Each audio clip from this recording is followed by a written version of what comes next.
আজি এটা great moment কাৰণ হ'ল আমাৰ আহমদ আলীয়ে এনেকুৱা এটা খবৰ আনিছে যিটো খবৰ নেকি আপোনালোকে শুনিলেও আপোনালোকৰ চকু কপালত উঠিব।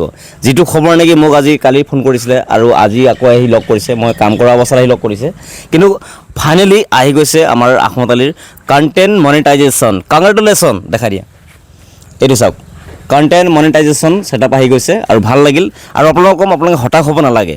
আৰু মই সদায় এটাই বাৰ্তা দি থাকোঁ যে কেতিয়াও ভাগৰি নাযাবা, কেতিয়াও হাৰি নাযাবা। জীৱনত সফলতা পাবৰ কাৰণে সদায় অকণমান চেষ্টা আৰু লগতে এটা মানে ধৈৰ্য আৰু লগতে প্ৰচেষ্টা, হয়নে? হয়। তুমি ভাবিছিলানে কেতিয়াবা যে মই পাম? মইতো ইমানটো ভবাও নাছিলোঁ।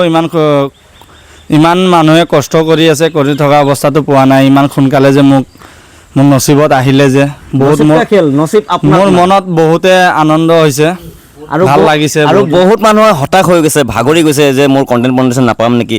কিন্তু এই বস্তুটো 2 বছৰৰ পৰা কৰি আছে, 3 বছৰৰ পৰা কৰি আছে, সিহঁতে পোৱা নাই। মই এবাৰ নতুনকৈ সোমাইছিলোঁ, কোনো পেজটো পুৰণা হয়, কোনো নতুনকৈ সোমাইছিলোঁ, পুৰণা আছিলে। আৰু মোৰ হাতেৰে অপেনিং হৈছে, হয়নে? হয় হয়। প্ৰথম মোক লগ কৰিছে, মই ঠিক ঠাক কৰি দি পেলাই মই গোটেইখিনি কাম কাজ কৰি অপেনিং কৰি দিছিলোঁ, এটা আইডি ঠিক ঠাক কৰি দিছিলোঁ। আৰু সেই একেটা মানুহৰ ওচৰতে আকৌ আহি পেলাই মোক কণ্টেণ্ট দেখাই আছে, ভাল লাগি আছে। তো মই ক'ম যে ডক্টৰ, যিকোনো বেমাৰ যদি ভাল কৰিবলৈ আছে, যিকোনো কথা যদি আপুনি পাতিবলৈ আছে, এটা মানুহৰ লগত আপুনি লেনদেন কৰিব, হয় নে নহয়? হয় হয়। এতিয়া জাহা তাহা মানুহক ডক্টৰ দেখাবা,